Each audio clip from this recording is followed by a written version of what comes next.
Muy buen día, mi nombre es Ronald Armando Muñoz, mi número de carnet es 19008941 y esta es mi presentación para la clase de comportamiento organizacional.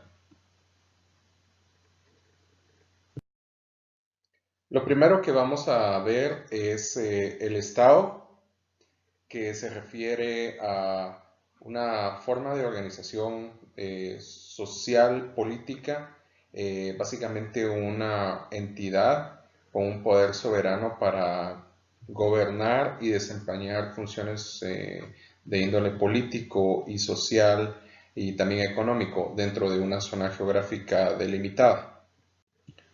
Dicho de otro modo, es un conjunto de instituciones independientes y soberanas que regulan la vida en la sociedad, cómo se comportan las personas dentro de un país. El Estado está compuesto por varios elementos y el primero, como lo mencionamos, es la población. Ni un Estado existe sin una población que lo integre, ya sea grande o diminuta, sin importar raza, cultura o lengua. Este es un elemento primordial que compone al Estado. El otro es el territorio, que se refiere al área geográfica en donde se encuentran dicha población y dicha estructura político-social. El gobierno. Este es uno de los pilares principales del Estado. Es este conjunto de órganos y de instituciones que controlan diferentes aspectos de la vida social, pero que también administran el poder que tiene el Estado. Es decir, que el gobierno podríamos decir que es la autoridad que dirige, que controla, que administra lo que es el aparato estatal. La soberanía. La soberanía se refiere a ese poder que es tradicionalmente atribuido a la nación, al pueblo o al Estado para adoptar esas decisiones políticas fundamentales, pero también la autonomía y la fuerza para ejercer y defender esas decisiones. Por otro lado, tenemos el derecho. Podríamos resumir que el derecho es esta actividad que regula la conducta humana en la sociedad, eh,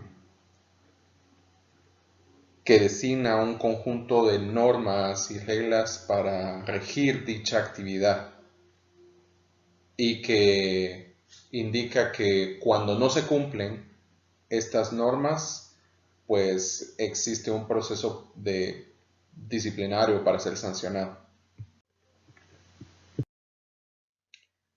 El derecho también tiene otros elementos. El primero son las leyes constitucionales. Las cuatro leyes constitucionales que tenemos en nuestro país son la ley electoral y de partidos políticos, la ley de amparo, exhibición personal y de constitucionalidad, y la ley del orden público, y la ley de emisión del pensamiento. Las leyes ordinarias son las normas generales que emanan del Congreso.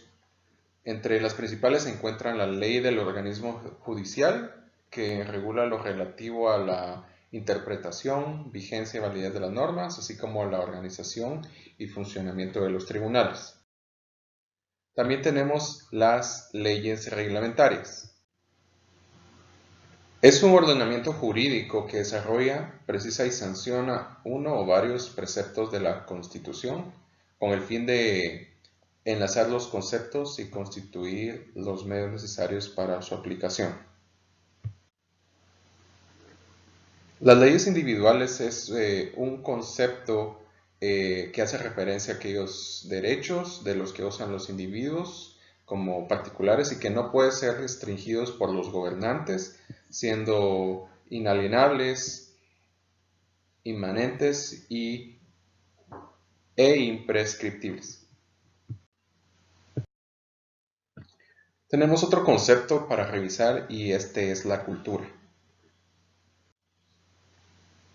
Este se refiere a ese conjunto de bienes materiales y espirituales de un grupo social específico que es transmitido de generación a generación, orientado también a prácticas individuales y colectivas. Se toman en cuenta muchos aspectos como lengua, procesos, modos de vida, costumbres, tradiciones, hábitos que tiene la gente, los valores, herramientas, conocimiento.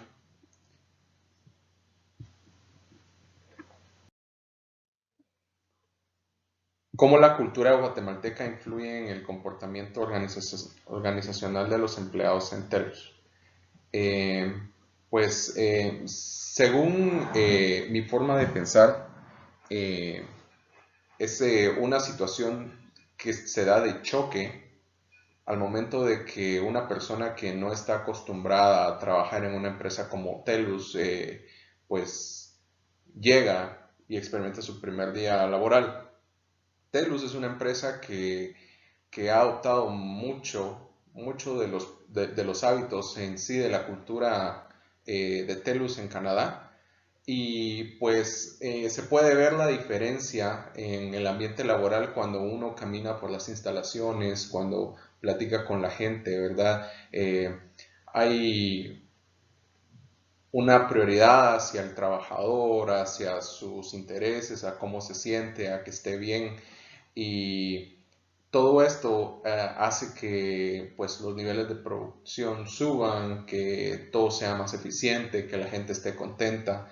Y una persona cuando viene, y pues hay muchos diferentes tipos de cultura que puede traer un nuevo trabajador, o valores, ¿verdad? Pero si alguien no está acostumbrado a este tipo de trabajo o a este método de pensamiento, pues le cuesta un poco adaptarse, ¿verdad? Existen ahí incluso hasta situaciones donde hay roces, existe como un,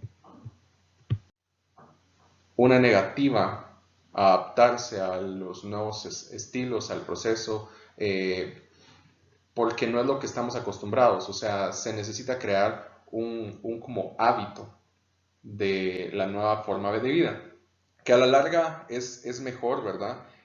Porque una vez que la persona está en los comportamientos de la empresa, entonces puede funcionar mejor en grupo, individualmente, como decíamos, mejorando sus niveles de producción, la calidad del trabajo que entrega, y al mismo tiempo estos nuevos conocimientos que tiene, esta nueva cultura que se le ha inculcado, la pone en práctica en los ámbitos en los que se desarrollan las personas, como por ejemplo social, su familia, los lugares a los que frecuenta, y últimamente afecta también a las personas con las que esta persona se desenvuelve. Entonces es una situación positiva que cambia el modo de desempeñarse, el modo de vivir de las personas, y es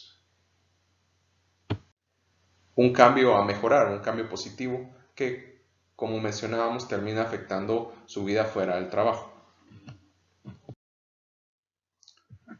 ¿Qué es la superestructura jurídico-política? Es el conjunto de instituciones estatales que mantienen el orden social en un momento histórico determinado. Sus elementos, ya los discutimos, son el Estado y el derecho.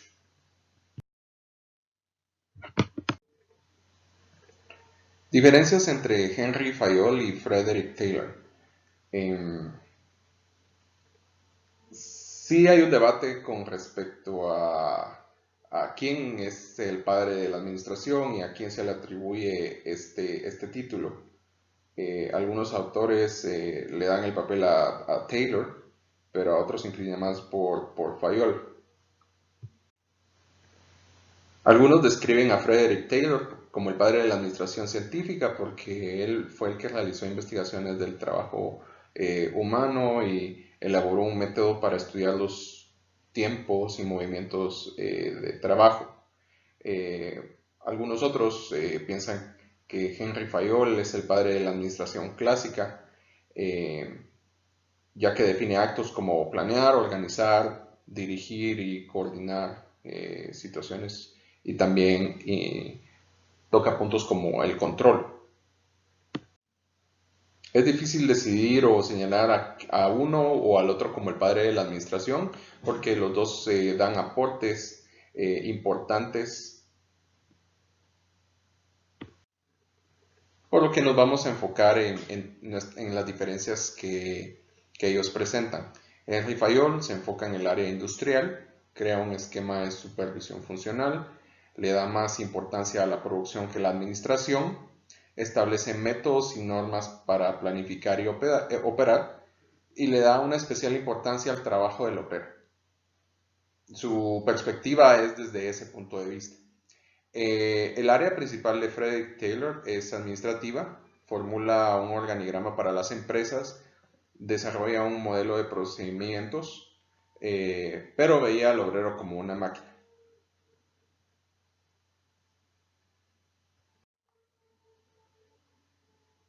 En la práctica explota al obrero y no tiene en cuenta el estado emocional de dicha persona o de los trabajadores. Algunos elementos de la cultura organizacional son la visión, la misión y los valores. La visión describe lo que la empresa desea lograr en un cierto tiempo o periodo de tiempo. La misión debe indicar cuál es la actividad que realiza la empresa y una declaración de su razón de ser y el propósito. Los valores de la empresa, estos deben ser los principios y los límites éticos y morales que se van a seguir el día a día en la empresa por todos los trabajadores. La base económica social, clasificación por medio de producción. Como primer modo de producción tenemos al esclavismo. Este pues es un modo de producción que está enfocado en tener mano de obra o gente realizando trabajos de forma forzada o sometida en la que no recibe ningún tipo de ganancia ni o una remuneración a cambio de sus esfuerzos. Tampoco goza de ningún tipo de derechos laborales, sociales ni políticos, siendo reducido a un objeto propiedad de un amo o un patrón. Luego tenemos el feudalismo. Este era un modo de producción que estuvo vigente en la era medieval. Este sistema o esta estructura en base a feudos, que era un contrato mediante un señor feudal o un monarca le cedía a otro individuo eh, un terreno a cambio de diversos o tipos de prestaciones, como obligación de prestarle servicio militar, de trabajar la tierra y darle parte de las cosechas. Básicamente el feudalismo se producía para satisfacer las necesidades del feudo y no para negociar o comerciar ninguno de los productos y resultados del, más que todo, actividades agrícolas. El capitalismo. Este es un sistema económico fundado en el capital como un factor de producción constituido por ejemplo, inmuebles, maquinaria o instalaciones de cualquier género que en colaboración con otros factores, principalmente el trabajo y bienes intermedios, está destinado a la producción de bienes para un consumo. Una de las principales características del régimen económico capitalista es que los medios de producción son de naturaleza privada.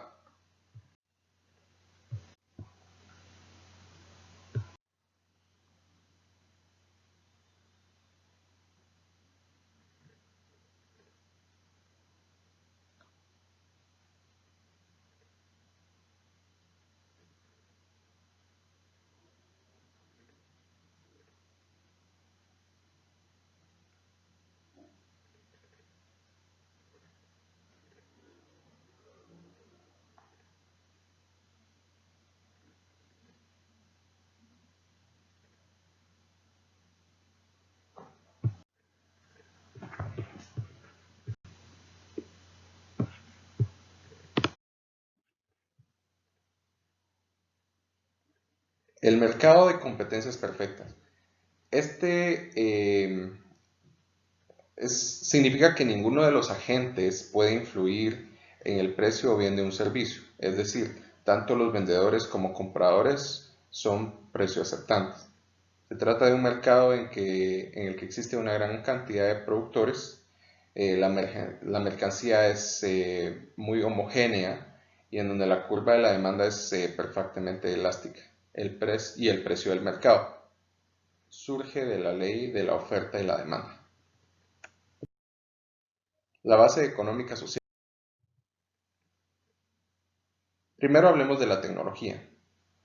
La tecnología es el resultado del conjunto de varias cosas como métodos y técnicas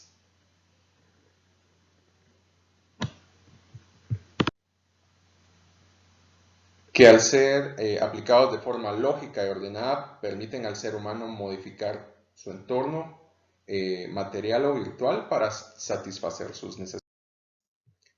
La técnica. Este es un conjunto de procedimientos, reglas, normas o protocolos que tienen como objeto obtener un resultado determinado y efectivo.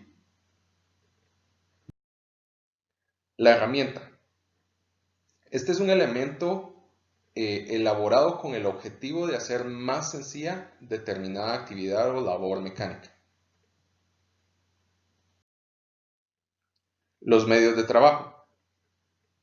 Es el conjunto de las herramientas o de aquellas maquinarias, equipos, instrumentos que forman parte de la creación de un producto o una infraestructura y son utilizadas por los empleados en su proceso de trabajo del día a día. El objeto del trabajo. El trabajo es la actividad que le permite al ser humano conquistar su propio espacio, así como el respeto y la consideración de las demás personas. Eh, Este contribuye a elevar su autoestima, satisfacción personal y la relación profesional que tiene con otras personas, sin contar con el aporte que hace a su familia y a la sociedad. Las relaciones de producción. Primero tenemos la producción, que es básicamente la tecnología aplicada a la transformación de la materia prima para producir bienes o servicios que van a servir para el consumo humano. La distribución hace referencia a las actividades que permiten distribuir los productos que fueron resultado de la producción hacia puntos de venta donde estarán a disposición de las personas. El intercambio es la acción de dar una cosa o realizar una acción a cambio de otra cosa, ya sea un bien físico o un servicio.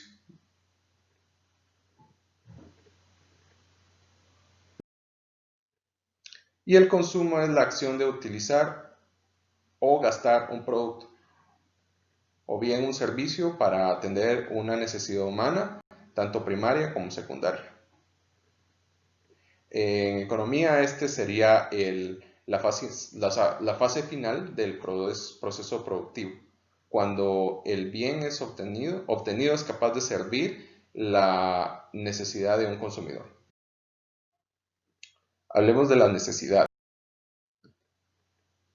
Usualmente cuando buscamos necesidades podemos encontrar la pirámide de Maslow, que es una jerarquía de las necesidades humanas eh, establecida por Abraham Maslow en su obra Una teoría sobre la motivación humana de 1943, que muestra una jerarquía de necesidades humanas. eh, donde las más básicas, que están en la parte inferior de la pirámide, indican cuáles son los elementos que las personas necesitan para subsistir, y hasta arriba los elementos más elevados suponen con el fin de encontrar la felicidad a nivel personal y llevar una vida plena. Las necesidades básicas.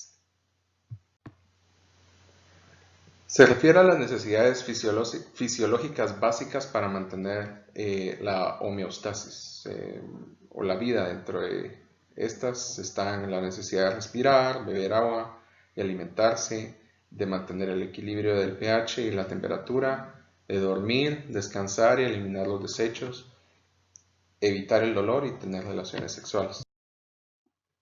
La necesidad de seguridad. Estas surgen cuando las necesidades fisiológicas se mantienen compensadas. Dentro de ellas están la necesidad de la seguridad física, de salud, de empleo, de ingresos y recursos, seguridad moral, familiar y de propiedad privada.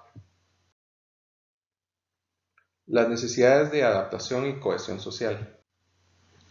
Estas están relacionadas con el desarrollo afectivo del individuo y son las necesidades de asociación, de participación y aceptación. Y se satisfacen mediante funciones como actividades deportivas, culturales, recreativas, en donde el humano o la persona se pueda relacionar con otras. El ser humano por naturaleza siente la necesidad de relacionarse, de ser parte de una comunidad, de agruparse en familias, con amistades y organizaciones sociales. En estas se encuentran amistad, compañerismo, afecto y amor. La necesidad de reconocimiento. Necesidad de reconocimiento. Este nivel también eh, se le conoce como necesidad de estima y tiene que ver con el modo en que nosotros nos valoramos como personas y cómo nos valoran los demás y cómo nos valora la sociedad.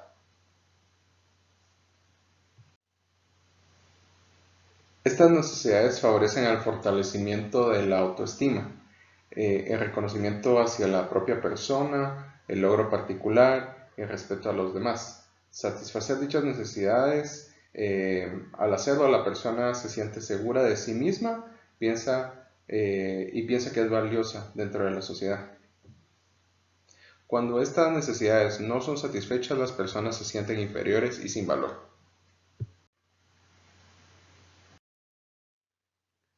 Las necesidades de autorrealización. Este es el nivel más alto en el que se encuentran las necesidades de la pirámide de Maslow. El desarrollo de las necesidades internas, el desarrollo de espiritual, moral, la búsqueda de una misión en la vida, la ayuda desinteresada a los demás y otros factores. Es uno de los rangos jerárquicos de la torre más difíciles de definir porque tiene que ver con objetivos altamente abstractos que no se consiguen con acciones concretas, sino con cadenas de acciones que producen durante periodos muy largos, y por consiguiente cada individuo tendrá necesidades de autorrealización diferentes y personalizados. Las emociones. Con emociones nos referimos a esas reacciones que todos hemos experimentado como alegría, tristeza, miedo, ira. Son conocidas por todos, pero y tienen ese cierto nivel de complejidad que a veces no podemos explicar. Todas las hemos sentido y de igual forma no hemos percibido cuando no las estamos manejando de la forma adecuada. Las emociones nos ayudan a reaccionar ante diferentes situaciones de la vida como amenazas o confrontación a intereses, la muerte, éxitos, esfuerzos. eh, Todas tienen una diferente reacción dependiendo de la situación.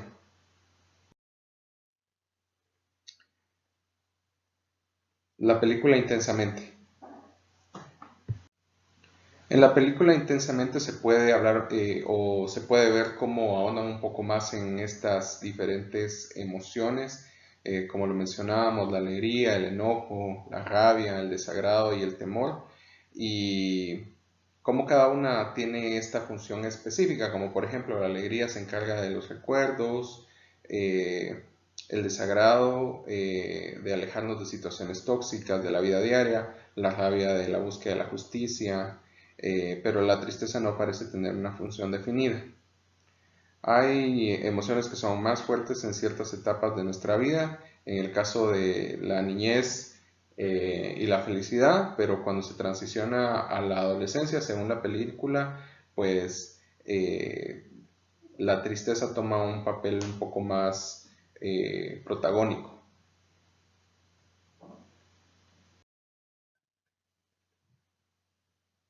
Gestionando nuestras emociones.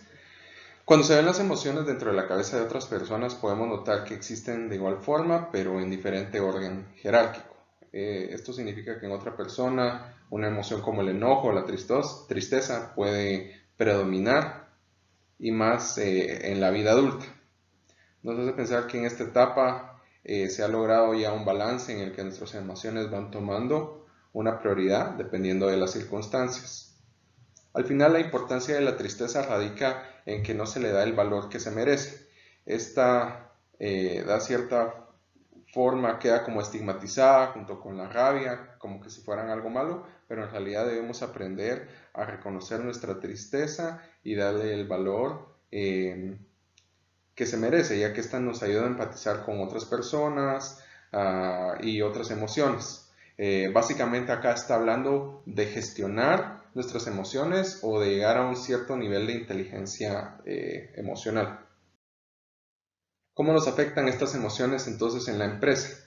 En un lugar en el que pasamos mucho tiempo de nuestro día y en el que definitivamente surgen diferentes tipos de emociones, estos afectan de forma directa a cómo nosotros realizamos las acciones, a nuestro desempeño y a nuestra relación con otras personas en el ámbito laboral. Entonces podemos empezar a hablar de una competencia emocional. Daniel Goleman en 1998 sostiene que una competencia emocional es una capacidad adquirida basada en la inteligencia emocional que da lugar a un desempeño laboral sobresaliente.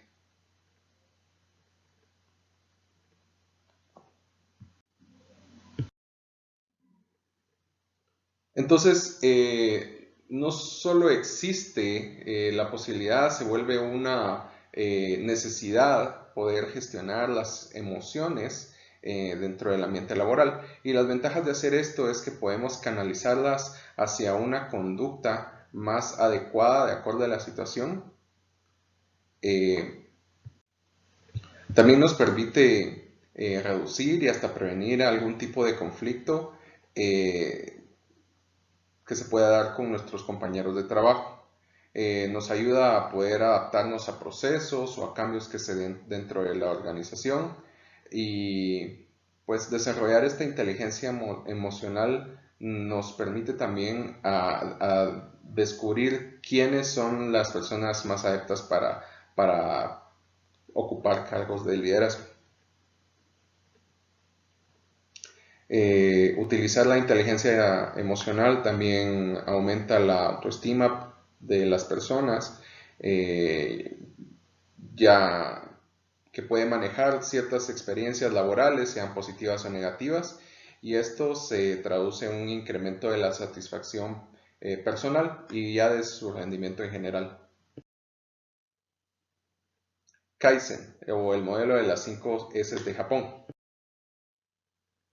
Kaizen es una palabra de origen japonés que se compone de los vocablos kai, que significa cambio, y zen, que expresa algo mejor. Este modelo surge como consecuencia de la Segunda Guerra Mundial. Japón pasó de ser un país agrícola a uno industrial. Y Kaizen surge como la necesidad o de una estrategia para mejorar la calidad. Kaizen es una metodología que se emplea en la vida diaria de las empresas, de los individuos y en cualquier estructura social. Y vamos a ahondar un poco en ella con el modelo de las 5S. Las 5S es una metodología japonesa que nace con la finalidad de organizar el trabajo de una manera que minimice los desperdicios y asegure que las zonas laborales estén sistemáticamente limpias y organizadas para mejorar la productividad y la seguridad de las personas. Se origina en 1960 como parte de un movimiento que busca la mejora de la calidad. Se denominan 5S por estar basadas en la aplicación de los 5 conceptos o principios de acción cuyos términos originales en el idioma japonés comienzan con la letra S. La primera es Seiri. Seiri se enfoca en separar del sitio de trabajo las cosas que realmente no nos sirven, o básicamente clasificar lo que es necesario de lo innecesario, eliminar todo lo que es excesivo a los procesos de trabajo y separar estos elementos de acuerdo a su naturaleza, uso, seguridad y frecuencia. Seiton consiste en ordenar los elementos que hemos clasificado como necesarios, a modo de que se puedan encontrar con facilidad. Este orden no solo implica colocar los elementos necesarios de modo que facilite su uso, sino que todos los que los puedan utilizar los puedan identificar y que puedan ser encontrados por cualquiera en el caso de que se necesite. Seiso se traduce como limpieza, pero es más que limpiar y consiste en combatir las fuentes de suciedad de forma tal que desaparezcan las causas que produzcan deterioro al equipo de trabajo o un mal hábito. Seiketsu. Esto podría ser traducido como estandarización y consiste en aplicar y replicar o mantener el proceso que se ha venido haciendo con una actividad específicamente.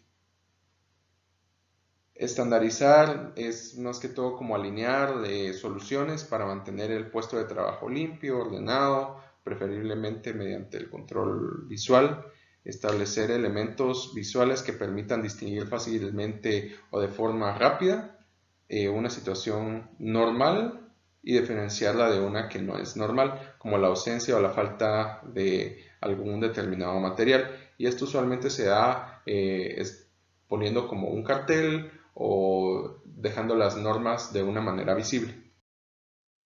Shitsuke. Shitsuke, al igual que la anterior, no consiste en implementar nuevas actividades, sino en mantener las anteriores. Incorporar estas tareas cotidianas en el día a día,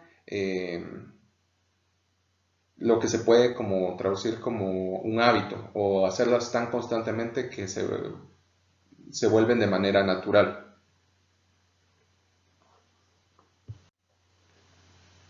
Todos los beneficios de los primeros 4 pasos se perderían si no hay un esfuerzo deliberado para sustentar la disciplina del método 5S. Además, la disciplina de Shitsuke ayuda a los individuos y a las empresas cuando abordan futuras iniciativas. Muchas gracias por ver mi video y por escuchar mi presentación. Adiós.